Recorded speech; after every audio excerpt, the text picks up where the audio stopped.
اللہ اکبر کبیرہ والحمد للہ کثیرہ وسبحان اللہ بکرۃ واصیلا اللہم صلی وسلم علی نبینا محمد صلی اللہ علیہ وآلہ وسلم ربی اشرح لی صدری ویسر لی امری واحلل عقدۃ من لسانی یفقہوا قولی۔ انشاءاللہ جو نام ہم نے لاسٹ ٹائم ختم کیا تھا الفتاح، اللہ کا نام الفتاح اور اس کے ساتھ خیر الفاتحین، اس کا انشاءاللہ تھوڑا سا خلاصہ پہلے کر لیتے ہیں اور پھر آج کا نام السمیع، اس کے بارے میں ڈسکشن کریں گے باذن اللہ تعالی۔ الفتاح بہت ہی پیارا نام اللہ سبحانہ تعالیٰ کا، یہ بھی بہت زیادہ مبالغے کے صیغے میں آتا ہے کہ بہت فتح دینے والا، فرق کرنے والا، الگ کرنے والا، کھولنے والا، فیصلہ کرنے والا۔ خیر الفاتحین سب سے بہترین فیصلہ کرنے والا، سب سے بہترین فتح دینے والا، سب سے بہترین کھولنے والا۔ صفت جو اس نام سے پتہ چلتی وہ اللہ سبحانہ تعالیٰ کی، وہ ہے فاتح۔ فاتح جو فتح دیتا ہے، جو فیصلہ کرنا، کھول دینا، جدا کرنا۔ اور اسی طریقے سے مفتاح، اللہ سبحانہ تعالیٰ کے پاس آسمانوں اور زمین کے خزانوں کی سب کنجیاں اللہ ہی کے پاس ہیں، چاہے وہ کوئی بھی شے ہو، اس کی کنجی اللہ الفتاح کے پاس ہے۔ اور آپ سب کو پتہ ہے کہ کنجی یا چابی وہ چیز ہوتی ہے کہ جس کے بغیر پھر اس چیز کو کھولا نہ جا سکے۔ تو شیخ عبدالرزاق رحمۃ اللہ جن کی کتاب ہم پڑھ رہے ہیں، وہ اس نام کے معنی کے بارے میں لکھتے ہیں کہ الفتاح کا مطلب ہے وہ جو اپنے بندوں کے درمیان فیصلہ کرتا ہے جس طرح وہ چاہے، اور ان کے لیے مقدر کرتا ہے جو وہ چاہے، اور جس کو جس نعمت سے چاہے مالا مال کر دے، اور کوئی ایسا نہیں جو اس کے فیصلے کو چیلنج کر سکے یا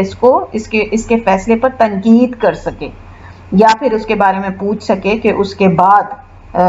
کیا ہوا، یا اس فیصلے کے مقرر ہو جانے کے بعد اللہ سبحانہ تعالیٰ سے کوئی فالو اپ لے سکے۔ ابن القیم رحمۃ اللہ علیہ نے اس نام کو ایک نظم کی صورت میں بیان کیا ہے، جس کے معنی کچھ اس طرح ہیں کہ الفتاح بھی اس کے ناموں میں سے ہے، اور فتح کے معنی دو صفات ہیں: اللہ کے قوانین، فیصلے جو اس نے ظاہر اور واضح کر دیے جو کہ اس کی شریعت ہے، اور دوسری صفت ہے القدر کا کھول دینا، یعنی جسے جو چاہے دے اور جسے چاہے اس سے روک لے، اور وہ اس وقت دروازے کھولتا ہے جبکہ وہ ہمیشہ کے لیے بند ہو چکے ہوں، یعنی تمام مخلوقات سے انسان مایوس ہو چکا ہو۔ اور اللہ فتاح ہے ان دونوں صفات کے ساتھ، یعنی اپنے عدل اور اپنے احسان میں،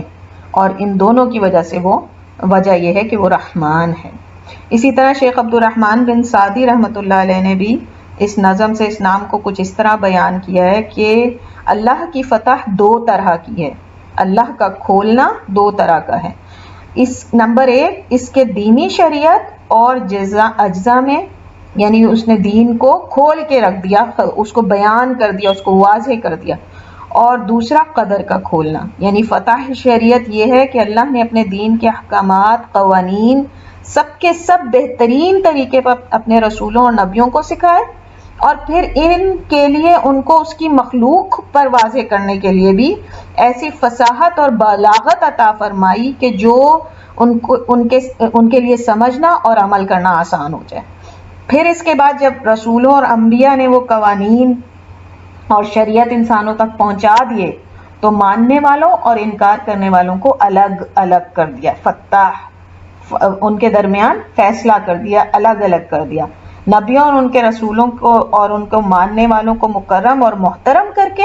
اور ان کے دشمنوں کو عذاب دے گا، اور اسی طرح نیکوکاروں کو ان دشمنوں سے نجات دے کے۔ تو شیخ سعدی نے فتح کو دو حصوں میں یعنی وہ کیا، ایک تو یہ کہ یہ شریعت دی اور اس کی سزا اور جزا متعین کی، تو وہ دن جو یوم القیامہ، اسی لیے اس کو یوم الفتح بھی کہتے ہیں، کہ اس دن مکمل طور پہ جو ہے اللہ سبحانہ تعالیٰ اپنے ماننے والوں کو فتح کا اعلان کرے گا۔ جنت میں جانا ہی ان کے لیے فتح کا اعلان ہے، ان کے سچ کا کے اوپر قائم ہونا، اس بات کا اعلان ہوگا جنت میں جانا۔ اور پھر اسی طریقے سے وہ جو دوسرا حصہ ہے وہ شیخ سعدی کہتے ہیں کہ وہ ہے قدر اور قضا کا کھول دینا، یعنی اس کے خیر اور شر، نفع اور نقصان، عطا اور منع کا فیصلہ اپنی مخلوق کے لیے. تو یہ نام جو ہے یہ صرف مسلمانوں کے لیے نہیں ہے، یعنی الفتاح صرف مسلمانوں کے لیے نہیں ہے بلکہ غیر مسلمانوں کے لیے بھی ہے، کیونکہ شریعت جو ہے وہ اللہ سبحانہ تعالیٰ نے ان کے لیے بھی واضح کر دی ہے، ان کے لیے بھی کھول دی قرآن کے ذریعے، مگر ان کے لیے رحمت کے خزانے بند ہیں. اور یہ سب الفتاح کے الحکیم، العلیم اور العادل ہونے کے ساتھ ہے. اللہ کی رحمت اس لیے ان کے اوپر بند نہیں ہے کہ اللہ سبحانہ تعالیٰ ایسے چاہتے ہیں، بلکہ اس وجہ سے کہ انہوں نے حق کو قبول نہ کر کے اپنے آپ کو جو ہے اس کا سزاوار ٹھہرا لیا. پھر الفتاح کے فضل اور انعام اور اکرام کا سب سے بڑا مظہر یہ ہے کہ اس نے اپنے مخلوق کے دلوں میں فطری طور پہ اللہ کو معبود ماننے اور قبول کرنے اور اس کی محبت اور اطاعت کو بھر دیا ہے. یعنی انسان کا دل چاہتے نہ چاہتے سب سے پہلے اللہ ہی کی طرف متوجہ ہوتا ہے. تو یہ جو محبت ہے اللہ سبحانہ تعالیٰ کی، یہ اطاعت کی آگ لگا دیتی ہے انسان کے دل کے اندر. پھر جو بھی اللہ کے اس نام کو سمجھ جائے وہ جانتا ہے کہ وہ ہی ہے دنیا کے تمام رزق اور ان سب کے اسباب کو کھولنے والا، ہر ایک کے لیے کھولنے والا. پھر ہمیں اس نام میں ہم نے یہ دیکھا تھا کہ اللہ سبحانہ تعالیٰ نے نبیوں کو جو دعائیں سکھائی، یا نبیوں نے جو اللہ سبحانہ تعالیٰ سے دعائیں مانگی، اس میں الفتح جو ہے اللہ کے نام الفتح سے اللہ سبحانہ تعالیٰ سے دعائیں مانگی، اور اللہ سبحانہ تعالیٰ نے مسلمانوں اور اسلام دشمنوں کے درمیان تفریق کر دی، ان کے درمیان فیصلہ کر دیا، اور جو ہے مسلمانوں کو فتح اور کامرانی عطا فرمائی، اور نہ ماننے والوں کو نیست و نابود کر دیا عذابوں کے ذریعے سے. اور اگر عذاب نہیں بھی دیے، جس طرح ہم قریش کا معاملہ دیکھتے ہیں، تو اللہ سبحانہ تعالیٰ نے ان کو کسی ایسا عذاب سے نہیں ختم کیا جیسا عاد اور سمود کو یا دوسری قوموں کو کیا، بلکہ ان کے نام و نشان کو مٹا دیا. آج دنیا کے اندر اللہ سبحانہ تعالیٰ کے ان دشمنوں کو کوئی بھی جو ہے وہ ان کے ناموں پہ اپنے بچوں کے نام، کوئی بھی اپنے بچے کا نام جو ہے وہ ابو جہل رکھے گا، یا کوئی بھی جو ہے وہ اپنے بچے کا نام ان کے بتوں کے نام پہ، کبھی بھی نہیں. تو اللہ سبحانہ تعالیٰ نے ان کو ایسی ذلت دی کہ کوئی ان کا نام لینا بھی پسند نہیں کرتا. پھر اسی طریقے سے اس نام کو جاننے کے بعد ہم نے دیکھا کہ جاننے کے لیے دوسرے فقہ اور علماء نے بھی جو ہے ان کو مختلف طریقوں سے اس کو واضح کرنے کی کوشش کی. جیسے کہ ابن کثیر رحمۃ اللہ علیہ کہتے ہیں کہ لازمی نہیں ہے کہ صرف مسلمانوں، نبیوں اور رسولوں نے ہی جو ہے وہ فتح اور حق مانگا، بلکہ خود اسلام کے دشمنوں نے بھی اللہ سے حق اور باطل میں فیصلہ کرنے اور عذاب لانے کے لیے کہا. جس طرح شعیب کی قوم تھی، شعیب علیہ السلام کی قوم، انہوں نے کہا کہ اچھا جاؤ لے آؤ جس سے تم ہمیں ڈراتے ہو. تو پھر کیا ہوا کہ حالانکہ وہ اپنے آپ کو درست سمجھتے تھے، اللہ سبحانہ تعالیٰ نے ان پہ واضح کر دیا کہ نہیں، ان کے نبی کے مقابلے میں وہی باطل ہیں، وہی جھوٹ پہ قائم ہیں، اور ان کو ختم کر دیا. پھر اللہ سبحانہ تعالیٰ نے جو اس نام کے بارے میں القرطبی رحمۃ اللہ علیہ کہتے ہیں کہ شرح صدر، سینے کا کھل جانا ہدایت کو حاصل کرنے کے لیے، یہ اس کی کوئی حد نہیں ہے، یہ ہر انسان کو اللہ سبحانہ تعالیٰ نے دی ہے. البتہ ہم پہ ڈیپینڈ کرتا ہے کہ ہم اس میں سے کتنا حصہ لیں. انبیاء نے میکسیمم لیا، اس کے بعد اولیاء کرام نے، اس کے بعد بلکہ کہنا چاہیے انبیاء، پھر صحابہ، پھر جو ہے وہ تابعین، پھر اسی طریقے سے اس کے بعد کے جو علماء اور مشائخ اور جو لوگ ہیں انہوں نے، اور پھر اس کے بعد اولیاء نے، اور پھر اس کے بعد عام انسانوں نے. تو یعنی اللہ نے کسی کو محروم نہیں رکھا اس سے. شرح صدر اللہ نے ہر ایک کو عطا کی ہے، کافر کو بھی کی ہے. یہ ایک الگ بات ہے کہ وہ اپنے آپ کو کفر کر کے اس سے محروم کر لیتا ہے، اور پھر اس کا سینہ جو ہے ہدایت کے بجائے جو ہے وہ گمراہی کے لیے کھول دیا جاتا ہے. نعوذ باللہ، اللہ تعالیٰ ہم سب کی حفاظت فرمائے. تو ہمارے کرنے کے کام ہم نے دیکھے تھے کہ سب سے پہلے مسجدوں سے ہم دل لگائیں کہ جس میں داخلے کے وقت نبی اکرم صلی اللہ علیہ وآلہ وسلم نے ہمیں دعا سکھائی اللہم افتح لی ابواب رحمتک، کہ ہمارے لیے اپنی رحمت کے دروازے کھول دے۔ جب ایک انسان اتنے کانشیس ہو کے مسجد میں جائے گا تو آٹومیٹیکلی اللہ سبحانہ تعالیٰ اپنی رحمت سے اس کو اپنی ہی طرف متوجہ رکھے گا۔ جبکہ ہم ایٹ دا سیم ٹائم دیکھتے ہیں کہ کچھ لوگ ہیں وہ باتوں میں مصروف ہیں، موبائلوں پہ لگے ہوئے، بہت ممکن ہے کہ انہوں نے بہت دل کو حاضر جان کے یہ دعا نہ کی ہو، اور بہت غفلت، اور اللہ تعالیٰ فرماتے ہیں کہ غافل کے دل کی دعا اللہ تعالیٰ نہیں سنتے۔ تو دعا جب یہ کریں ہم تو یہ سوچ کے مسجد میں داخل ہوں کہ اللہ سبحانہ تعالیٰ ہمیں نیکیوں کی توفیق دے، اور جب نکلے تو اللہم انی اسألک بفضلک ورحمتک، کہ اللہ تعالیٰ جو ہے اپنا فضل ہم پہ فرمائے کہ ہم نے جو کچھ جتنی بھی چھوٹی موٹی کوشش اس کی توفیق سے کی، اللہ سبحانہ تعالیٰ اس کو قبول فرما لیں۔ تو مسجدیں بہترین جگہیں ہیں اللہ کی رحمتوں کے دروازے کھولنے کے لیے۔ پھر ہم نے یہ بات سمجھی کہ الفتاح کا وعدہ عزت اور تکریم کا ان کے لیے جو ایمان لائیں اور اس کی شریعت پہ عمل کریں۔ تو اس کی شریعت کا علم جب تک حاصل نہیں ہوگا تب تک اس کی شریعت پر عمل نہیں کیا جا سکتا۔ تو ہمیں کیا چاہیے کہ اس علم کو حاصل کرنے کے لیے انتھک محنت کریں، جیسے الحمدللہ آج آپ چند لوگ کر رہے ہیں کہ ماشاءاللہ شوہر گھر پہ ہیں لیکن اس کے باوجود جو ہے آپ لوگ اپنے بال بچوں کو چھوڑ کے الحمدللہ آ کے بیٹھے ہیں سننے کے لیے۔ جو نہیں ہے اللہ تعالیٰ ان کو بھی اپنی رحمتوں میں رکھے، ظاہر ہر ایک کی کوئی نہ کوئی وجہ ہوتی ہے، لیکن یہ ہے کہ ماشاءاللہ یہ کوشش جو ہے، یہ کوشش کو اللہ سبحانہ تعالیٰ بہت پسند کرتے ہیں۔ تو اور یہی ہمیں کرنی ہے انشاءاللہ تعالیٰ۔ تو ہمیں انتھک محنت کرنی اس کو حاصل کرنے کے لیے، اور پھر اس کے بعد اپنے عمل میں ڈھال کر اس کو محفوظ کریں۔ یہ الفتاح کا وعدہ ہے کہ وہ پھر ایسے شخص کو ضرور عزت اور تکریم دے گا۔ اچھا، اب یہ عزت اور تکریم بعض دفعہ ہمیں دنیا میں نظر نہیں آتی، لیکن آخرت میں تو اللہ سبحانہ تعالیٰ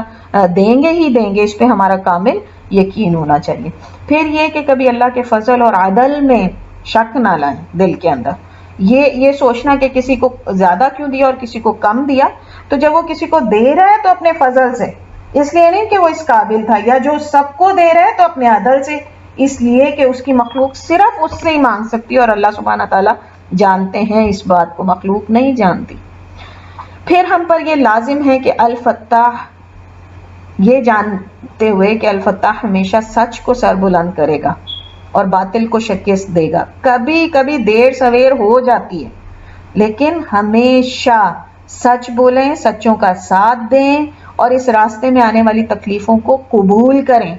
کیونکہ سچ کی فتح کے لیے اگر ہم جان لگا دیں تو اس سے بڑا اعزاز تو کسی انسان کے لیے ہو ہی نہیں سکتا۔ آج انبیاء اور رسل نہیں آئیں گے حق کو واضح کرنے کے لیے، تو جو بھی دین کی اشاعت کے لیے کام کرے اس کے ہاتھ بازو بن جائیں۔ اسی طریقے سے ہمیں چاہیے کہ اللہ ہی دلوں کو کھولتا ہے حق کے لیے، تو ہم نے بھی کچھ ایسا نہیں کیا تھا کہ اللہ سبحانہ تعالیٰ نے ہمارے دلوں کا حق کے لیے کھولا، یہ اللہ سبحانہ تعالیٰ کا فضل اور کرم ہے۔ تو ہمیں یاد رکھنا چاہیے کہ وہ اپنی تمام مخلوق کے لیے ایسا ہی الفتاح ہے، اس لیے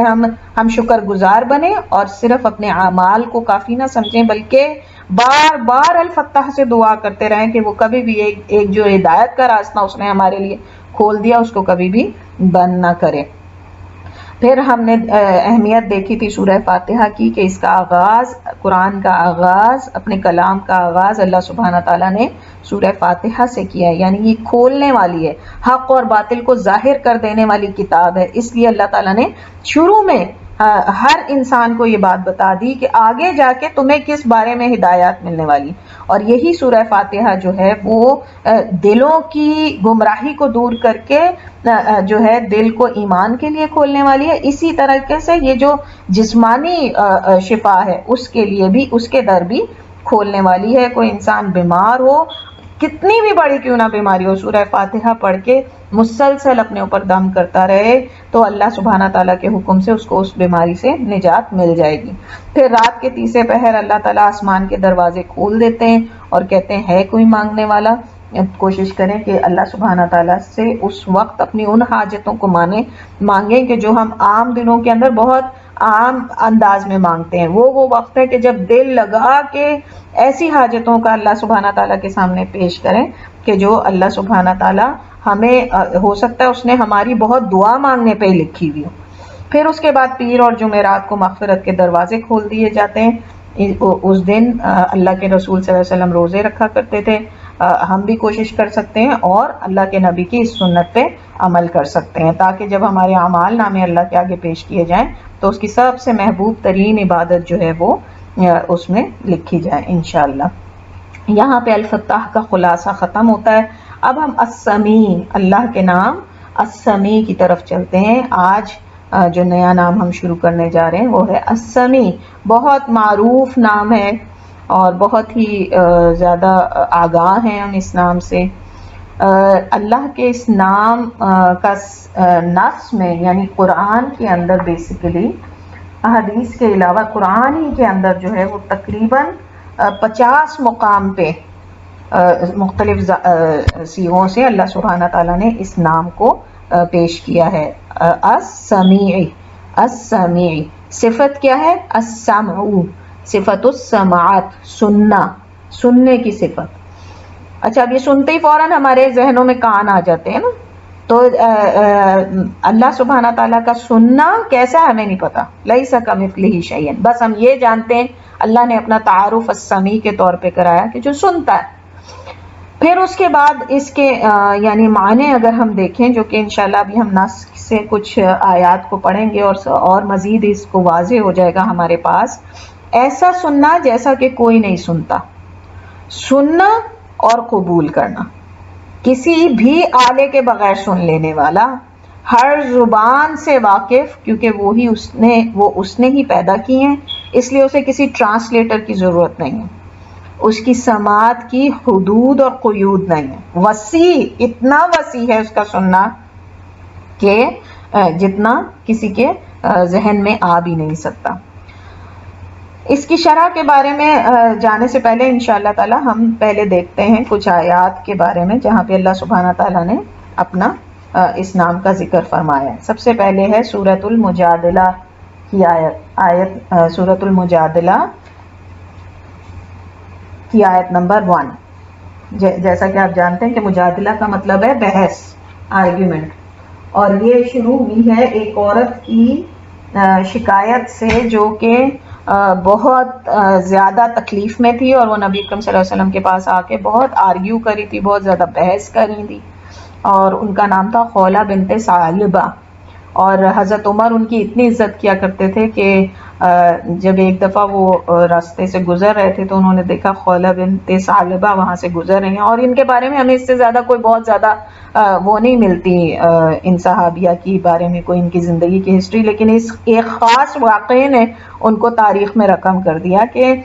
مسلمان جو ہے وہ اس کے کس طریقے سے اللہ سبحانہ تعالیٰ اس کی تکریم کرتے ہیں. تو بہرحال حضرت عمر گزر رہے تھے تو اس طرح وہ یہ آئیں تو یہ رک گئے، حضرت عمر رک گئے. لوگوں نے پوچھا کہ کیا ہوا تو انہوں نے، اور وہ بات کرنے لگی تو انہوں نے کہا یہ وہ عورت ہے جس کی آواز اللہ نے آسمانوں پہ سنی تھی، اس قدر ان کو مطلب انہوں نے تکریم دی. تو بہرحال خولہ بنت ثعلبہ جو ہیں وہ آئی نبی اکرم صلی اللہ علیہ وسلم کے پاس اور انہوں نے آ کے اپنی تکلیف بیان کی. عربوں میں اسلام کے آنے سے پہلے ایک کہنا چاہیے روایت تھی، ایک عادت ہوا کرتی تھی کہ وہ جب اپنی بیویوں سے ناراض ہو جاتے تھے تو ان سے کہتے تھے کہ تم میری ماں کی طرح ہو. اب میں تمہیں یعنی اس کا مطلب یہ ہوتا تھا کہ میں تمہیں طلاق بھی نہیں دوں گا کہ تم فارغ ہو جاؤ اور کہیں اور جا کے کسی سے شادی کر لو اور اپنی زندگی گزارو، اور نہ ہی میں تمہیں اپنی بیوی والا درجہ دوں گا، یعنی مطلب تمہارے ساتھ اب میں کوئی انٹیمیسی کچھ بھی نہیں کروں گا. تو کتنی تکلیف کی بات تھی. وہ آئیں اور آ کے نبی اکرم صلی اللہ علیہ وسلم سے یعنی انہوں نے اپنی تکلیف کا اظہار کیا کہ میں نے اس کے بچے پیدا کیے، اس کے بچوں کو پالا پوسا، میں نے اپنی زندگی تباہ کر دی اس شخص کے لیے، اور آج وہ مجھے کہتا ہے کہ تم میری ماں کی طرح ہو، یعنی میں تمہیں بیوی والے کوئی حقوق نہیں دوں گا. تو جب وہ نبی اکرم صلی اللہ علیہ وآلہ وسلم سے شکایت کری تھی تو اللہ سبحانہ تعالیٰ نے پھر ان کے لیے اس کا پھر آگے اس عمل کو کہا جاتا ہے زہار، اس عمل کو کہتے ہیں زہار. تو اس کے بارے میں پھر اللہ تعالیٰ نے اسی وقت ہدایات جو ہیں وہ سورہ مجادلہ میں اتاری. تو اسی آیت سے ہم شروع کرتے ہیں جہاں پہ اللہ سبحانہ تعالیٰ فرماتے ہیں قد سمع اللہ قول التی تجادلک فی زوجها وتشتکی الی اللہ واللہ یسمع تحاورکما ان اللہ سمیع بصیر. بے شک اللہ نے سن لی اس کی بات جو تم سے اپنے شوہر کے بارے میں بحث کرنے آئی تھی، اور اللہ نے سن لیا تم دونوں کی گفتگو کو، بے شک اللہ ہی سننے والا اور دیکھنے والا ہے۔ پھر اللہ سبحانہ تعالیٰ فرماتے ہیں لیس کمثلہ شیء وہو السمیع البصیر الشورى، اس جیسا کوئی نہیں، اس کے جیسی کوئی مثال نہیں ہے، کوئی شے ایسی نہیں کہ جس کے ذریعے سے اللہ سبحانہ تعالیٰ کی کوئی مثال دی جا سکے، وہی سمیع سننے والا اور بصیر دیکھنے والا ہے۔ پھر اللہ سبحانہ تعالیٰ فرماتے ہیں وَإِذْ يَرْفَعُ إِبْرَاهِيمُ الْقَوَاعِدَ مِنَ الْبَيْتِ وَإِسْمَاعِيلُ رَبَّنَا تَقَبَّلْ مِنَّا إِنَّكَ أَنْتَ السَّمِيعُ الْعَلِيمُ، اور جب ابراہیم اور اسماعیل بنیادیں اٹھا چکے، بنیادیں انہوں نے اٹھا دی بیت اللہ کی، کعبہ کی، تو کہا اے اللہ ہم سے قبول فرما لے، بے شک تو ہی سننے والا اور جاننے والا ہے۔ تو یہ کچھ نص سے ہم نے آیات دیکھی کہ جس کے اندر اللہ سبحانہ تعالیٰ نے اپنے اس نام کو پیش کیا، اور ہم دیکھتے ہیں کہ یہ نام جو ہے اللہ سبحانہ تعالیٰ نے اکثر جگہوں پہ البصیر کے ساتھ اس کو جو ہے وہ استعمال کیا ہے۔ اور دوسرا نام العلیم، السمیع العلیم، العلیم السمیع البصیر۔ سمع اللہ لمن حمیدہ جب ہم کہتے ہیں صلاۃ میں، تو وہاں پر ہم دیکھتے ہیں کہ وہاں پر صرف سننے کے ہی نہیں بلکہ قبول کرنے کے بھی معنی نکلتے ہیں، کیونکہ ظاہر ہے کہ جب ہم نے سب سے پہلے دعا مانگی اللہ سے، پھر ہم اس کے سامنے جھک گئے، اور تو پھر ہم نے کھڑے ہو کے کہا سمع اللہ لمن حمیدہ، اس سے یہ پتا چلا کہ سماعت سے ویسے تو یہ لگتا ہے نا کہ صرف سن لینا، تو یہاں پر پتا چلا کہ سمع اللہ لمن حمیدہ، کہ اللہ نے نہ صرف سنا بلکہ قبول بھی کر لیا اس دعا کو، اس حمد کو جو ہم نے اس کے لیے کی۔ پھر اسی طریقے سے اللہ کسی بھی خدا کے لیے سننا ایک نہایت اہم صفت ہے، جو معبود سن ہی نہ سکے وہ خدا کیسا، اور اسی کو پھر ہم آگے جا کے دیکھیں گے کہ اللہ سبحانہ تعالیٰ مشرکین کو اسی اس کے ذریعے سے پرووک کر رہے ہیں۔ پھر آپ یہ دیکھیے کہ اگر ایک وقت میں ہم پوری دنیا کے ساری زبانوں کی تعداد کے بارے میں سوچیں، پوری دنیا کے چھوڑ دیں، ہم عربوں کے بیچ میں رہ رہے ہیں، یا ہم اردو بولنے والوں کے بیچ میں رہ رہے ہیں، یا ہم اپنے ملک کی زبانیں دیکھ لیں، تو چند ہی ہزار کلومیٹر کے اندر اندر جو ہے وہ زبانیں بدل جاتی ہیں لوگوں کی۔ کیا ہم ان سب کو سمجھتے؟ کیا اس وقت جتنی زبانیں اس دنیا کے اندر پائی جاتی ہیں ان میں سے کسی ایک زبان کو بھی، جو کہ ہماری اپنی مادری زبان بھی اگر ہو تو اس کو بھی ہم مکمل طور پہ نہیں جانتے؟ اسی طریقے سے ہم کسی دوسرے کی کسی زبان کو اگر جانتے بھی ہوں تو اس کو بھی ہم نہیں مکمل طور پہ جانتے۔ اور اللہ سبحانہ تعالیٰ وہ ہے جو اتنی ساری زبانوں،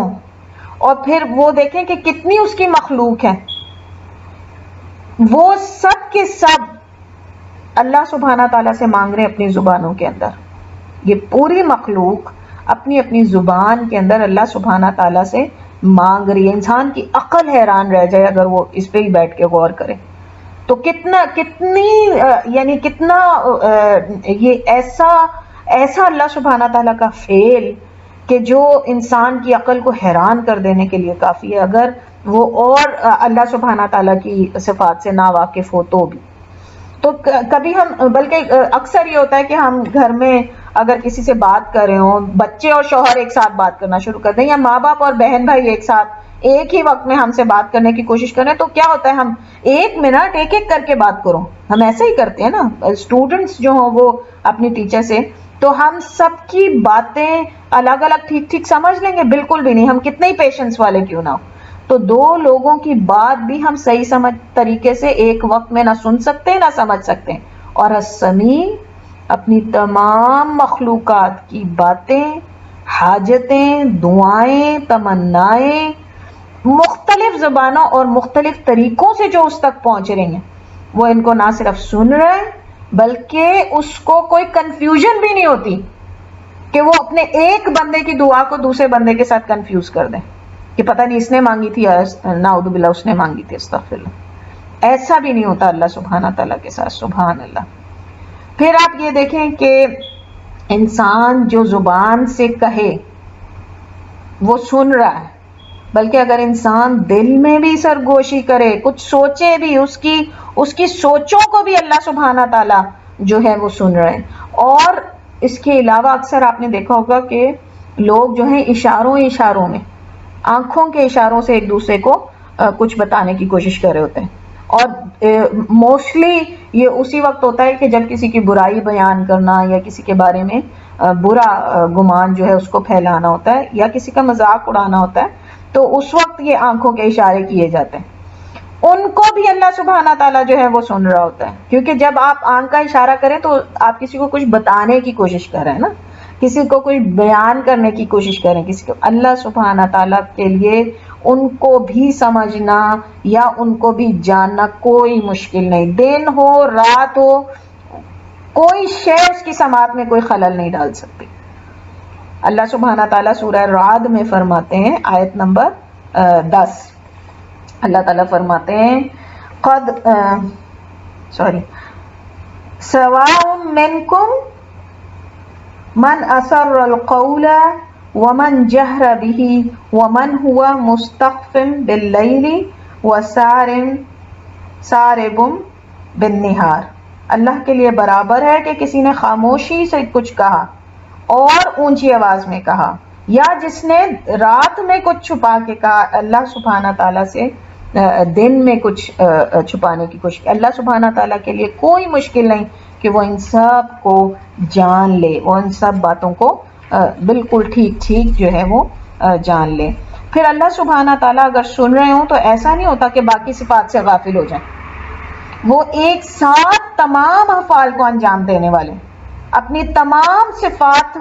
کو وہ ایک ساتھ ان کے اندر جو ہے وہ پائی جاتی ہیں. اس کا سننا، دیکھنا، کوئی بھی ایک صفت جو ہے وہ دوسری صفت پہ حاوی نہیں ہو جاتی، یا کوئی دوسری صفت جو ہے وہ غیر فعال نہیں ہو جاتی. اس کمزوری سے بھی اللہ سبحانہ تعالیٰ مبرہ ہے. ہم اگر ایک وقت میں اگر کوکنگ کر رہے ہوں تو کیا ہم ایٹ دا سیم ٹائم اس قابل ہیں کہ ہم اسی کے ساتھ ساتھ جو ہے وہ واشنگ کر رہے ہوں؟ نہیں. ہمارا ایک ہی وقت کے اندر اگر ہم کوئی چیز پڑھ رہے ہیں تو کیا ہم ایک ہی وقت کے اندر لکھ بھی سکتے ہیں؟ نہیں. اللہ سبحانہ تعالیٰ کی کوئی صفت اگر وہ سب کو، اس لیے کہ سننا، ہر فعل سے پہلے سننا آتا ہے، اپنی مخلوق کی ہر بات کو سننا اور پھر اس کے بعد ان کی حاجتوں کو پورا کرنا. تو یہ اللہ سبحانہ تعالیٰ کے لیے کوئی اس کے لیے ایسی کمزوری نہیں کہ وہ ایک ہی سننے کی ہی صفت میں اتنا مشغول ہو گیا کہ دوسری صفتیں جو ہیں وہ فعال نہ رہی. اللہ سبحانہ تعالیٰ ان تمام کمزوریوں سے مبرہ ہے. سبحان اللہ و بحمدہ. پھر اللہ سبحانہ تعالیٰ کبھی تھکتے بھی نہیں، یعنی اپنے کسی فعل کے کرنے سے اللہ سبحانہ تعالیٰ تھکتے بھی نہیں. اللہ لا الہ الا هو الحی القیوم لا تأخذہ سنۃ ولا نوم، کہ اللہ سبحانہ تعالیٰ کو تھکاوٹ بھی نہیں ہوتی، ایک لمحے کی تھکاوٹ نہیں ہوتی اللہ سبحانہ تعالیٰ کو اپنے کسی ایک فعل کے کرنے سے. ہم تو دو لوگوں کا ایک ہی وقت میں کوئی کام کرنا پڑ جائے تو وہ بھی نہیں کر سکتے. رک جاؤ، صبر کرو، اپنا انتظار کرو، پہلے یہ کر لوں، میں انسان ہوں، روبوٹ تو نہیں ہوں. یہی سب ہوتے ہیں نا ہمارے جملے. اللہ سبحانہ تعالیٰ کے لیے یہ تمام چیزیں بالکل کسی بھی کمزوری کا سبب نہیں ہے. پھر اللہ سبحانہ تعالیٰ کو مختلف آوازوں یا مختلف مسائل یا کثرت سائلین بھی عاجز نہیں کر سکتے. یعنی کتنی ساری آوازیں ساری مل کے ہم سب، اللہ کی تمام مخلوقات جو ہیں وہ سب مل کے جو ہے بات کریں. اس وقت کیا میں اکیلی ہوں جو پوری دنیا میں بول رہی ہوں؟ نہیں، کتنے ساری دنیا کی مخلوق اس وقت اللہ سبحانہ تعالیٰ کی جو ہے وہ بول رہی ہے. کوئی نیند میں بول رہا ہے، کوئی جاگتے میں بول رہا ہے، کوئی مسجدوں میں بول رہا ہے، کوئی کسی میوزک سینٹر پہ بول رہا ہے، کوئی گا رہا ہے، کوئی کچھ کر رہا ہے. یہ تمام آوازیں بھی اللہ سبحانہ تعالیٰ کو اس بات سے عاجز نہیں کر سکتی کہ وہ کسی ایک کو سنے اور دوسرے کو نہ سنے. اسی طریقے سے ہر کوئی جو اپنی حاجتیں اس کے سامنے، کتنے مسائل اللہ سبحانہ تعالیٰ کے سامنے پیش کر رہے ہیں انسان، لیکن کسی مسئلے کو دور کرنے کے لیے بھی اللہ سبحانہ تعالیٰ کو کوئی عاجزی نہیں. اور اسی طریقے سے کتنے سارے سائلین ہیں، تو یہ سب کچھ بھی اللہ سبحانہ تعالیٰ کو عاجز نہیں کرتے، بلکہ اللہ سبحانہ تعالیٰ تو اپنے بندوں کو وہ بھی دے رہے ہیں جو انہوں نے مانگا بھی نہیں. اللہ سبحانہ تعالیٰ تو مصروف ہیں کہ جو بندہ نہیں بھی مانگتا، اگر اس کی ضرورت ہے، کسی مومن کو اس کے ایمان میں بڑھ جانے کے لیے کسی چیز کی ضرورت اور اس نے نہیں مانگی، اللہ سبحانہ تعالیٰ تو وہ بھی اس کو عطا کرے. تو یہ اچھا پھر حضرت عائشہ رضی اللہ کی ایک بہت ہی خوبصورت حدیث ہے اسی خولہ بنت ثعلبہ سے ریلیٹڈ. امام احمد نے اس کو جو ہے وہ روایت کیا. وہ کہتے ہیں کہ حضرت عائشہ رضی اللہ کہتی ہیں کہ میں اپنے حجرے میں ایک کونے میں تھی. اب آپ تھوڑی دیر کے لیے سوچیں کہ ان کے حجرے کتنے بڑے بڑے ہوتے تھے. اتنے بڑے بھی نہیں ہوں گے کہ نبی اکرم صلی اللہ علیہ وسلم، آپ کو پتہ ہے کہ ایک دفعہ نماز پڑھے تھے تو حضرت عائشہ نے اپنے پاؤں سیدھے کیے تو ان کے پاؤں ان کو جا کے لگے. اتنا وسیع تھا وہ حجرہ، یعنی ہم کیا کہیں گے 6 7 8 اسکوائر فٹ ہوگا، اتنا سا حجرہ. کہتی ہے کہ میں اپنے حجرے میں ایک کونے میں تھی اور وہ عورت اور نبی اکرم صلی اللہ علیہ وسلم دوسرے کونے میں تھے،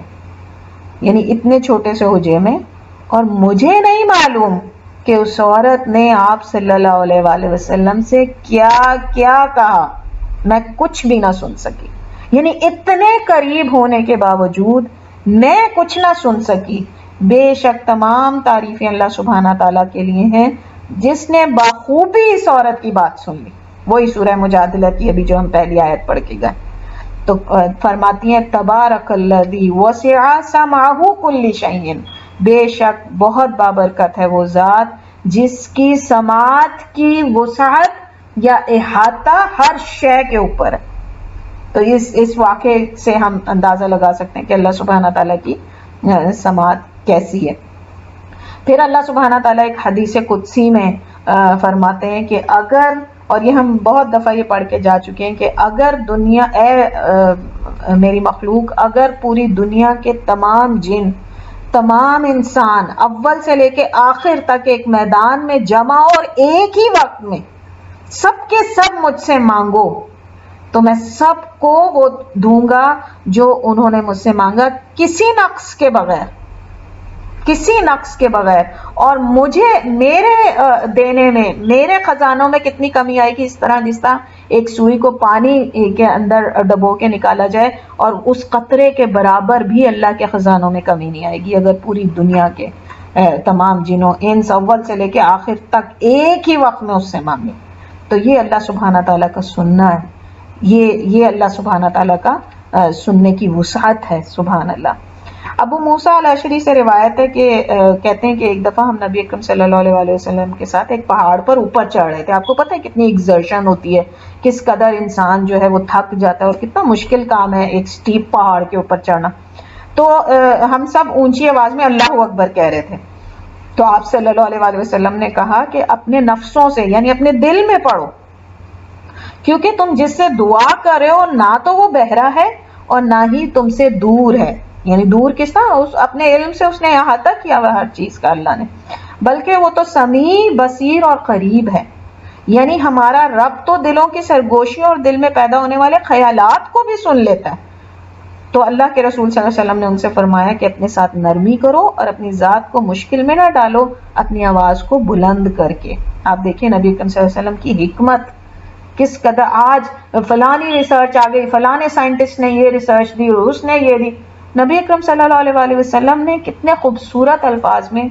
ایک سادی سی بات ہمیں سمجھا دی کہ دیکھو، ایک تو پہاڑ پہ چڑھنا مشکل ہے، تم اپنے اوپر کیوں، اپنے ذات کے اوپر اتنا ظلم کر رہے ہو کہ، اور پھر اتنی محبت اپنی امت کے لیے کہ پہاڑ پہ بھی چڑھ رہے ہیں اور ساتھ ساتھ اپنے یہ بھی کہہ سکتے تھے کہ چلیں بیٹھے ہم سارے بیٹھ کے پہلے اللہ کا ذکر کر لیتے ہیں پھر آگے بڑھتے ہیں. لیکن اللہ سبحانہ تعالیٰ کے نبی صلی اللہ علیہ وآلہ وسلم نے ان سے کہا کہ اپنے آپ اپنی ذات کو مشکل میں نہ ڈالو اپنی آواز بلند کر کے. ایک تو یہ کہ جس کو سنا رہے ہو وہ تو سرگوشیاں بھی سن لیتا ہے، دوسرا یہ کہ تم اتنی محنت آلریڈی کر رہے ہو، جب تم آواز بلند کرو گے وہ الگ اور زیادہ تمہاری تکلیف کا سبب بنے گا. تو اس سے بھی ہمیں پتہ چلا کہ اللہ سبحانہ تعالیٰ ہماری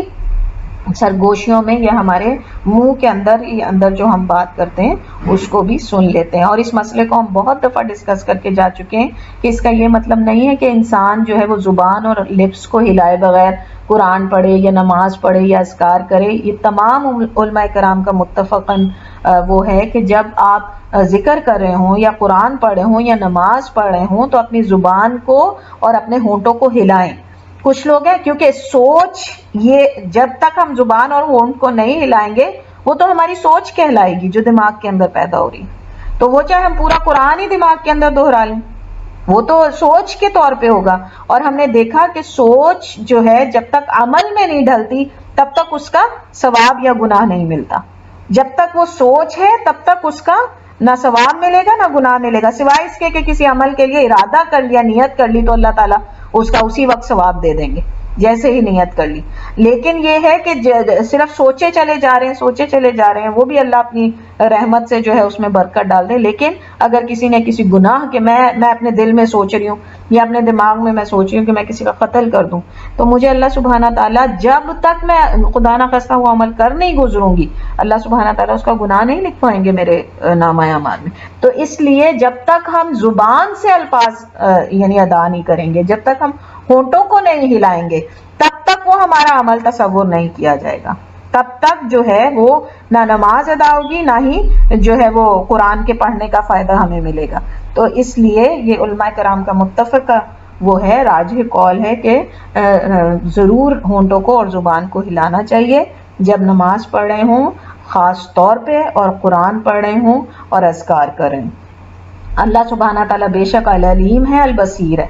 لیکن یہ بھی دین کی ریکوائرمنٹ ہے. پھر آپ یہ دیکھیں کہ جب مشرکین مکہ نے اللہ سے ظن سو کیا، باطل کیا کہ شاید اللہ جو ہے وہ تنہائی میں اور چپکے سے کہیں بھی بات نہیں سن سکتا، تو اللہ نے ان کی غلط فہمی کو فوراً دور فرما دیا. اللہ تعالیٰ نے فرمایا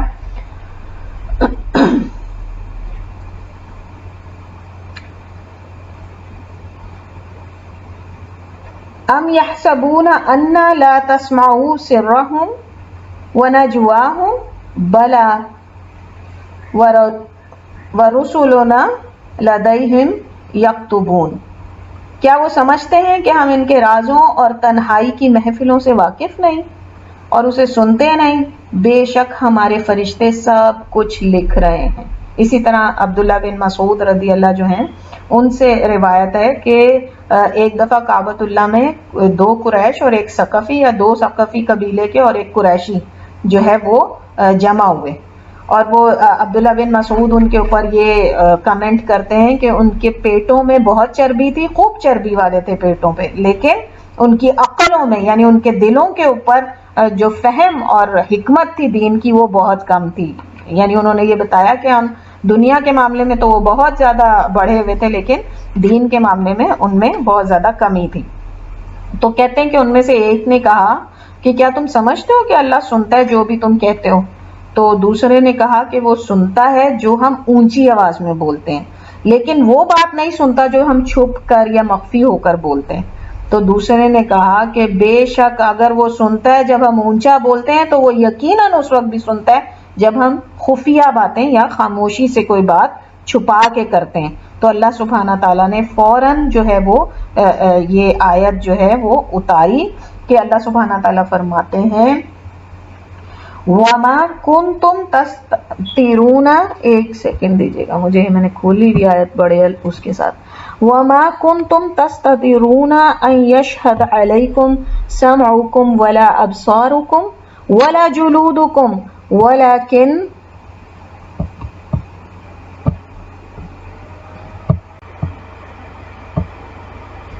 وَمَا كُنْتُمْ تَسْتَتِرُونَ أَن يَشْهَدَ عَلَيْكُمْ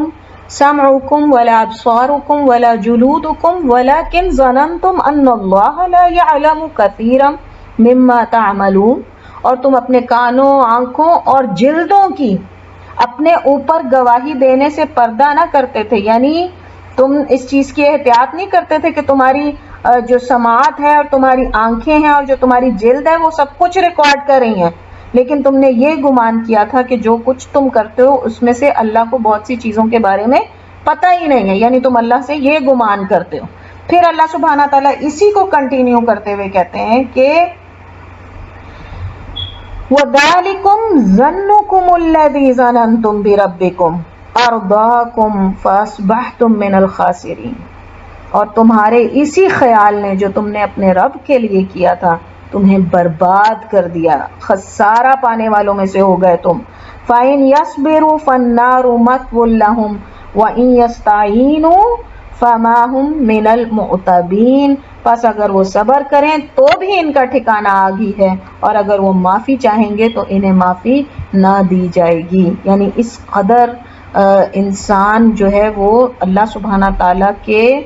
غضب کا شکار ہوگا اگر وہ اللہ سبحانہ تعالیٰ کی جو صفات ہیں ان کے بارے میں، ان کے اعتقاد جو ہیں ان میں کوئی کسی قسم کا فساد ہوگا. کیا کہا تھا انہوں نے؟ یہی نا کہ ہاں اللہ سن تو لیتا ہے، لیکن کس طرح کہ جب ہم اونچی آواز میں کہیں تو سن لیتا ہے، لیکن اگر ہم مخفی آواز میں کہیں وہی نہ جانے گا جس نے تمہیں پیدا کیا. اللہ سبحانہ تعالیٰ قرآن میں فرماتے ہیں نا، وہی نہ جانے گا جس نے تمہیں پیدا کیا. تو اللہ سبحانہ تعالیٰ کے بارے میں اس قسم کی کسی بھی جو بات کو کرتے ہوئے انسان بہت غور کرے کہ وہ کس قسم کی باتیں جو ہے اللہ سبحانہ تعالیٰ کے بارے میں کرے، کیونکہ اللہ کی صفات جو ہیں وہ کسی بھی انسان کے لیے جو ہے فساد کا سبب ایمان میں بن سکتی ہیں. پھر اسی طریقے سے میں دیکھ رہی تھی کہ شاید سری اور جہری نمازوں کی بہت مصلحتیں ہیں، بہت ساری مصلحتیں ہیں، لیکن سری اور جہری نمازوں کی ایک مصلحت یہ بھی ہے کہ انسان جان لے کہ ان کا رب السمیع ہے. اسی لیے ہم 3 نمازیں جو ہیں وہ اونچی آواز میں پڑھتے ہیں اور 2 نمازیں جو ان کو ہلکی آواز میں یعنی اپنے دل کے اندر پڑھتے ہیں. پھر شیخ عبدالرزاق بدر رضی اللہ رحمۃ اللہ علیہ لکھتے ہیں کہ اس آیت سے یہ دلیل ملتی ہے کہ سوچ کی وجہ سے انسان کے جو اللہ سبحانہ تعالیٰ کے بارے میں صفات ہیں اس کے بارے میں جو اعتقاد ہے اور اس میں جو فساد برپا ہوتا ہے، یعنی اللہ کی صفات کے بارے میں جو انسان کے ایمان میں فساد برپا پیدا ہوتا ہے، اس کے اثر سب سے پہلے اس کے اعمال پہ پڑتا ہے، اور اس کے اعمال جو ہیں وہ اس کی ہلاکت اور خسارے کا سبب بن جائیں گے. اور اسی لیے ان کے پیٹوں کو بڑا اور عقل کو چھوٹا کہا گیا کہ جب وہ بولتا تھا تو نہیں سوچتا تھا، جب وہ کچھ سنتا تھا تو نہیں سوچتا تھا، اور جب وہ اپنے جسم سے کوئی جو ہے وہ گناہ کا کام کرتا تھا تو نہیں سوچتا تھا. کیوں؟ اللہ سبحانہ تعالیٰ یہ بتا رہے ہیں کہ یعنی فرشتے بھی لکھ رہے ہیں. ان 3 آیتوں سے ہمیں یہ بات پتا چلی کہ فرشتے بھی لکھ رہے ہیں، اور اس کی گواہی خود تمہاری ذات بھی دے گی، تاکہ تم کل کو مکر نہ جاؤ کہ نہیں میں نے تو یہ نہیں کہا تھا، نہیں میں نے تو یہ نہیں سنا تھا، نہیں میں نے تو یہ عمل نہیں کیا تھا اپنے اعضاء کے ذریعے سے. تو اس دن جو اعمال نامے میں لکھا ہوا ہوگا، ریکارڈ کیا ہوا، کیوں؟ کیونکہ اللہ سبحانہ تعالیٰ ہر چیز جو سن رہے ہیں وہ جو ہے وہ لکھی جا رہی ہے. تو پھر وہ جو کچھ ریکارڈ کیا ہوگا اس کی گواہی تمہارے اپنے اعضاء دیں گے. پھر سورہ یاسین میں بھی ہمیں پتہ چلتا ہے کہ اسی طرح جو ہے وہ زبانوں اور یعنی زبان بھی انسان کے ہر جسم کی ہر اعضاء جو ہے وہ گواہی دے گا اپنے ہر عمل کی. تو ان یعنی شیخ جو ہیں وہ یہ اس طرف توجہ دلا رہے ہیں کہ یہ بہت بڑی وعید ہے کہ اللہ سبحانہ تعالیٰ کی صفات کے بارے میں انسان صحیح طور پہ جاننے کی کوشش نہ کرے، یا جو جانے اس کے اندر کچھ مان لے کچھ چھوڑ دے، یا اس کو تشبیہ دینے کی کوشش کرے، جیسا کہ ہم شروع میں ان تمام اصولوں کو الحمدللہ سمجھ کے جا چکے ہیں کہ اللہ سبحانہ تعالیٰ کے ناموں کے بارے میں ایک مسلمان کا رویہ کیا ہونا چاہیے. پھر السمع کے 2 معنی ہیں. جب اللہ کی طرف السمع کی صفت کو منسوب کیا جائے گا، اس صفت کو، صفت السمع کو، سننے کی صفت کو اللہ کی طرف منسوب کیا جائے گا تو اس کے 2 معنی ہیں. پہلا مطلب اس کا یہ کہ سننے والا، جو ہر بات کو سنتا ہے، جیسا کہ ہم نے شروع میں سمجھا کہ جو ہر بات کو اس طرح سنتا ہے جس طرح کوئی بھی نہیں سن سکتا ہے نا. تو اللہ سبحانہ تعالیٰ ایک تو یہ کہ اس کو سنتا ہے. دوسرا اس کا معنی ہے ان ربی لسمیع الدعاء، بے شک میرا رب دعاؤں کو قبول کرنے والا ہے. سننا اور پھر اس کے بعد قبول کرنے والا، یعنی اس کی جواب بھی دیتا. اور جس طرح ہم سمجھ کے گئے سمع اللہ لمن حمیدہ، تو اس کا کیا مطلب ہے کہ نہ صرف اس نے سن لیا بلکہ جواب بھی دیا اور قبول بھی فرمایا. تو السمیع کا دوسرے 2 معنی جو ہوئے وہ یہ، ایک تو یہ کہ وہ سنتا بھی ہے، اور دوسرا یہ کہ جواب بھی دیتا اور قبول بھی کرتا ہے. اسی طریقے سے جو پہلا ہے سننے والا، جب اللہ سبحانہ تعالیٰ اپنے اس نام کا ذکر قرآن میں فرماتے ہیں کہ وہ سننے والا ہے، جواب دینا اور قبول کرنا تو ظاہر ہے نیکوکاروں کے لیے، دیندار ایمان والوں کے لیے ہی ہوگا نا. دوسرا غیر ایمان والوں کے لیے تو وہ دے ضرور دے گا، سن تو وہ ان کو بھی رہا ہے، لیکن اپنی رحمت کے لیے نہیں، بلکہ اس دنیا میں آزمانے کے لیے اور ان کو کفر میں مزید بڑھانے کے لیے۔ تو جواب دے کے سننا قبول فرمانا اور اپنی رحمت سے اس کو دے دینا، وہ تو مسلمانوں ہی کے لیے ہوگا۔ جو پہلی قسم ہے کہ سننے والا ہے، اسم سننے والا ہے، اس کی بھی تین قسمیں ہیں، یعنی قرآن کے اندر جب ہم آیتیں پڑھیں اس نام کے ساتھ تو ہمیں پتہ چلتا ہے کہ اس کے تین مقاصد ہیں اس کو السمیع کے نام کو استعمال کرنے کے۔ پہلا اس کا جو مقصد ہے جب اللہ سبحانہ تعالیٰ السمیع نام اپنا استعمال کرتا ہے، وہ ہے دھمکی دینا، سرزنش کرنا کہ سزا تمہارے لیے تیار، سزا تمہارے لیے تیار کر دی گئی۔ اللہ سبحانہ تعالیٰ نے جس طرح فرمایا ام یحسبون انا لا تسمع سرهم و نجواہم، کیا تم یہ سمجھتے ہو کہ تم سے پوچھا نہیں جائے گا کہ جو کچھ تم جو ہے وہ خاموشی میں اور اپنی محفلوں میں کہا جاتے تھے؟ یعنی تمہارا کیا خیال ہے جو کچھ تم نے اللہ کی ذات کے بارے میں کہا اور تم ایک جگہ جمع ہو کے اللہ سبحانہ تعالیٰ کے خلاف سازشیں کرتے ہو، اس کا تم سے کوئی وہ نہیں لیا جائے گا؟ بے شک اللہ سبحانہ تعالیٰ السمیع ہے۔ پھر اللہ سبحانہ تعالیٰ جو ہے وہ دوسری جگہ فرماتے لقد سمع اللہ قول الذین قالوا ان اللہ فقیر ونحن اغنیاء، اور بے شک اللہ سبحانہ تعالیٰ نے سن لیا اور یعنی عذاب تیار رکھا ان کے لیے جن لوگوں نے کہا کہ ہم تو جو ہے وہ امیر ہے، غنی ہے، اور اللہ سبحانہ تعالیٰ فقیر ہے۔ تو اللہ سبحانہ تعالیٰ کیا بتا رہے ہیں؟ اللہ نے سن لی تمہاری ہر قسم کی بات، لیکن اب اس کے بعد جو ہے تم تیار رہو اس بات کے لیے کہ تمہارے لیے عذاب تیار کر دیا گیا ہے۔ تو یہ جو سمع کے اللہ تعالیٰ نے یہاں پر ذکر کیا اپنی سماعت کا، وہ کس لیے کہ سن بھی لیا اور ریکارڈ کر لیا اور اس کے ساتھ ساتھ تمہارا انجام بھی جو ہے وہ لکھ دیا گیا۔ پھر دوسرا جو مقصد سم جب اللہ سبحانہ تعالیٰ اپنی صفت سم کا ذکر کرتے ہیں وہ ہے تائید کے لیے، مدد کے لیے، رہنمائی کے لیے۔ تو اللہ سبحانہ تعالیٰ جو ہے وہ فرماتے ہیں اننی معکما اسمع و ارا، بے شک میں تم دونوں کے ساتھ ہوں۔ حضرت موسیٰ اور حضرت ہارون کو جب اللہ تعالیٰ نے کہا کہ جاؤ اور جا کے فرعون کو اللہ کی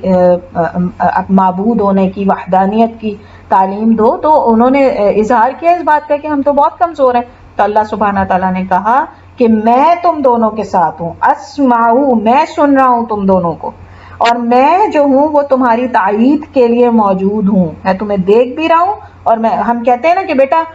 جاؤ سڑک پار کرو میں تمہیں دیکھ رہی ہوں،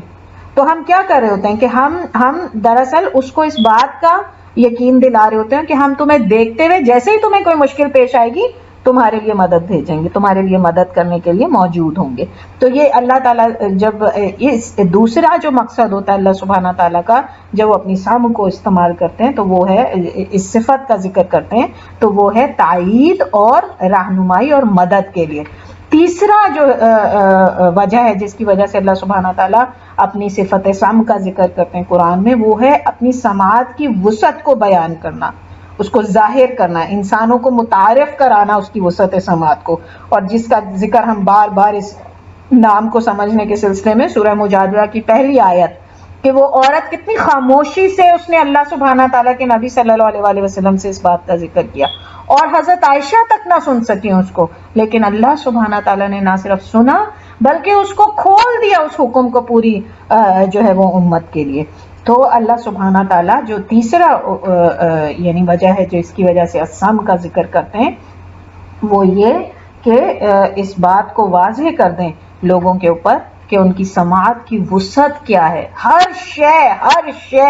ہر مخلوق جو ہے وہ اللہ سبحانہ تعالیٰ کی وسعت سماعت کے احاطے میں ہے۔ اللہ سبحانہ تعالیٰ سے کوئی، وہ کہتے ہیں کہ ایک یعنی اللہ ہی کی ایک حدیث قدسی سے ہی پتہ چلتا ہے کہ ایک پتا بھی جو گرتا ہے زمین کے اوپر اس کو بھی اللہ سبحانہ تعالیٰ اس کی آواز کو بھی جانتے ہیں۔ اللہ کو پتہ ہے کہ اس وقت کون سی چیز ہے جس یعنی یہ جو غیر یہ جن کو ہم کہتے ہیں کیا کہتے ہیں ان کو، یہ جو جمادات ہیں جو یعنی جو ہماری بے جان چیزیں جن کو ہم کہتے ہیں ان کی بھی جو آوازیں وہ اللہ سبحانہ تعالیٰ جو ہیں وہ جانتے ہیں اور سنتے ہیں. اور جس طرح کہ زمین کے بارے میں کہا جاتا ہے کہ قیامت والے دن وہ اس بات اپنا بدلہ مانگے گی ہر اس انسان سے جو اس کے اوپر جو ہے وہ ٹھوک بجا کے چلا ہوگا, جس نے اس کو کسی قسم کی کوئی اذیت دی ہوگی, جس نے پاؤں مار مار کے جو تکبر سے چلا ہوگا, اللہ سبحانہ تعالیٰ سے وہ بدلہ مانگے گی قیامت والے دن. تو یہ بے جان چیزیں, اس کا بھی جو ہے اللہ سبحانہ تعالیٰ کے, اللہ سبحانہ تعالیٰ کی سماعت کی وسعت ہر چیز کا احاطہ کیے ہوئے. پھر اللہ سبحانہ تعالیٰ قرآن میں مختلف آیات کے ذریعے مشرکین کو متوجہ کر کے بتا رہے ہیں کہ کون عبادت کے لائق ہونا چاہیے, تمہارے خدا جو نہ سنتے ہیں, نہ ہی تو دیکھ سکتے ہیں, اور نہ ہی کچھ عطا کر سکتے ہیں. یعنی خدا کی یہ شان ہونی چاہیے. تو وہ چاہے بت ہوں, چاہے قبروں میں رکھے ہوئے انبیاء, اولیاء یا شہداء کی لاشیں ہوں, یعنی ان کی قبروں پہ جا کے ماننے والے ہوں, ان سب کے لیے اللہ سبحانہ تعالیٰ جو ہے وہ اس چیز کی طرف متوجہ کر رہے ہیں کہ تمہیں کیسا خدا چاہیے, اندھا بہرا, ایسا جو تمہاری کسی اس کو پورا نہ کر سکتا ہو, کسی ضرورت کو پورا نہ کر سکتا ہو. جس طرح اللہ سبحانہ تعالیٰ بار بار جو ہے اس بارے میں قرآن کے اندر کہتے ہیں وَاللَّهُ يَقْضِي بِالْحَقِّ وَالَّذِينَ يَدْعُونَ مِن دُونِهِ لَا يَقْضُونَ بِشَيْءٍ إِنَّ اللَّهَ هُوَ السَّمِيعُ الْبَصِيرُ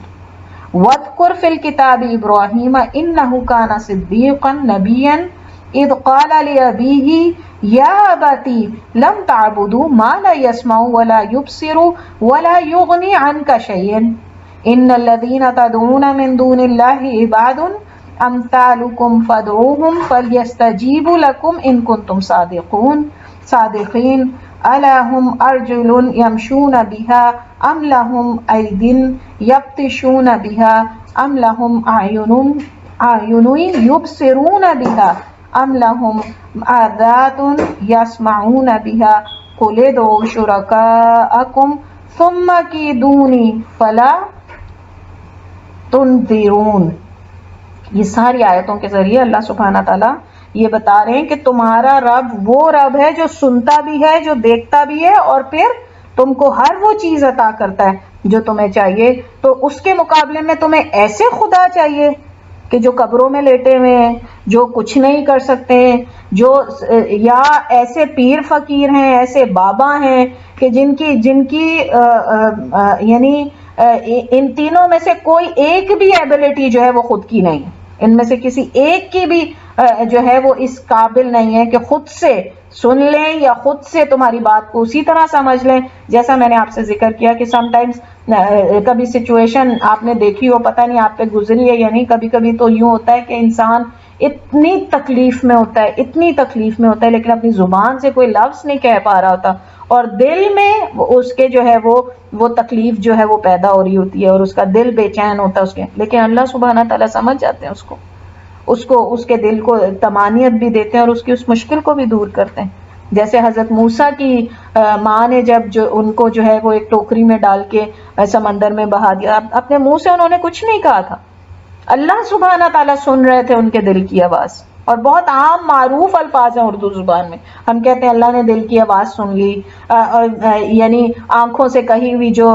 تکلیف تھی وہ اللہ سبحانہ تعالیٰ تک پہنچ گئی. کہتے ہیں نا ہم اکثر یہ مظلوم لوگوں کے بارے میں. تو اللہ سبحانہ تعالیٰ جو ہے وہ کہہ رہے ہیں کہ وہ کیسا خدا ہے کہ جو نہ سن سکتے ہوں, جو نہ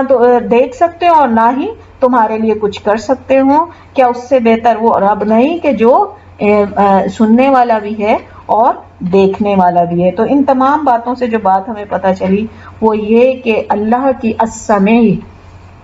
اللہ کا نام السمیع, اور اس کی صفت سماعت وہ ایک ایسی صفت ہے کہ جو کسی بھی انسان کے لیے کسی معبود کو پہچاننے کا بھی ایک طریقہ ہو سکتی ہے. جس طرح قل هو اللہ احد, اسی لیے کہتے ہیں کہ یہ جو احد نام ہے اللہ سبحانہ تعالیٰ کی, یہ جو اسم ہے, یہ ہر صفت کو اپنے اندر شامل کر لیتا ہے, ہر صفت کو. اس کا سمیع ہونا احد, السمیع الاحد, السمیع الاحد, یعنی ایسا سننا کہ جو کوئی نہیں سن سکتا. تو یہ جو احد یعنی سورہ اخلاص جو ہے اس میں اللہ سبحانہ تعالیٰ نے اپنا جو تعارف کرایا, اس کے اندر احد کے اندر اللہ کے تمام ناموں کو جاننا شامل ہو گیا. تو اللہ سبحانہ تعالیٰ جو ہے وہ ایک ایسا معبود ہے کہ جو واحد ہے معبود ہونے کے لائق. اس کے مقابلے میں جس کے پاس تم جاتے ہو جس کے پاس تم جاتے ہو اس کا کرائٹیریا اس میں دیکھ لو کہ کیا وہ سنتا ہے تمہاری بات کو. تو جب وہ تمہاری بات نہیں سن سکتا, تمہیں دیکھ نہیں سکتا, تمہیں عطا کہاں سے کرے گا. تو انشاءاللہ تعالی یہاں پر ہم رکتے ہیں, اور ہمارے کرنے کے کیا کام ہیں ان کو انشاءاللہ تعالی میں چاہوں گی کہ آپ لوگ بھی کچھ جمع کر کے لائیں سمیع سے متعلق, یا دعائیں جو ہیں وہ اللہ کے اس نام کے ساتھ جو دعائیں ہم مانگتے ہیں ان کو لے کر آئیں جمع کر کے, اور پھر انشاءاللہ تعالی ہم ہلکا پھلکا سا ڈسکشن اس نام سے ریلیٹڈ جو ہے وہ نیکسٹ کلاس میں کریں گے انشاءاللہ. آپ سب کا ٹائم نکالنے کا شکریہ, جزاک اللہ خیرا و کثیرا. اللہ تعالی ہم سب سے قبول فرمائے. انشاءاللہ تعالی اس کو ہم پھر نیکسٹ کلاس میں کنٹینیو کریں گے انشاءاللہ. سبحانک اللہم و بحمدک, اشہد ان لا الہ الا انت, استغفرک و اتوب الیک. ربنا تقبل منا انک انت السمیع العلیم انک انت السمیع العلیم انک انت السمیع العلیم وتب علینا انک انت التواب الرحیم. وصلی اللہ تعالی علی خیر خلقہ محمد وآلہ واصحابہ اجمعین برحمتک یا ارحم الراحمین. جزاکم اللہ خیرا و کثیرا. والسلام علیکم ورحمۃ اللہ وبرکاتہ.